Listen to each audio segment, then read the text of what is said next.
Octobre 2011, des membres du collectif Anonymous attaquent Lolita City, un site au contenu pédopornographique. Ils le bloquent et livrent presque 1600 noms de pédophiles.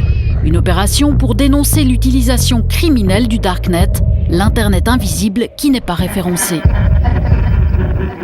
Sur ces réseaux parallèles à Internet, on peut trouver des choses qui sont effectivement vraiment problématiques au terme de la loi.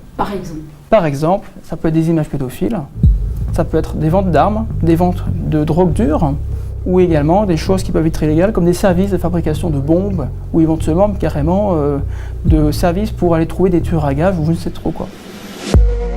Bruno Kerouantan est spécialisé dans la cybersécurité. Il nous emmène dans ce monde souterrain où l'on peut quasi tout acheter. Et là, par exemple, j'ai tapé pédo et je vous retrouve sur un certain nombre de sites, justement, qui sont accessibles par un simple clic pour différentes choses, comme des vidéos, des informations ou même des forums de discussion. Le Darknet, c'est la partie immergée du web. Pas si simple pour monsieur tout le monde d'y accéder. Il faut soit se connecter à des forums, soit par exemple télécharger le logiciel Tor. Ce système sécurise et chiffre chaque message ou requête. Sur ce réseau, vous êtes anonyme.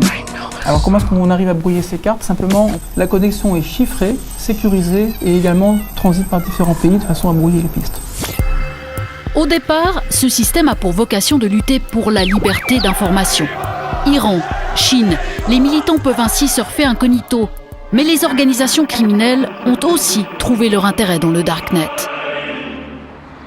Nous voici à Berne. Derrière ces murs, une équipe a pour mission de protéger les institutions financières suisses de cyberattaques. Et pour Mauro Vignati, c'est dans le Darknet que tout se passe.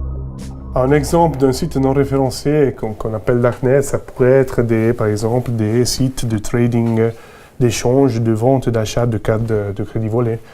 Là, c'est un cas d'un de ces sites. Ce site-là, il est protégé, il faut connaître quelqu'un pour y accéder, il faut être dans la communauté criminelle pour y accéder. Une fois que vous accédez à ce site, vous pouvez acheter des données de carte de crédit. Numéro de carte, date d'expiration, code de sécurité. À partir de sites comme celui-ci, l'équipe de surveillance remonte jusqu'à des réseaux russes la plupart du temps, comme ce cas qui mobilise toutes leurs forces. Alors, ce réseau-là, on a identifié les machines qui sont utilisées, on a identifié des nicknames, et puis on cherche d'identifier la vraie identité des personnes qui sont derrière. Ça touche toutes les banques, ça touche qui? Alors, ça touche beaucoup de pays, pas seulement en Europe, aux États-Unis aussi. En Suisse aussi? Ça touche plusieurs instituts financiers. En Suisse? En Suisse. Cyberattaque ou vente de produits illicites, la face cachée d'Internet permet aux organisations criminelles de tisser leur toile en toute discrétion.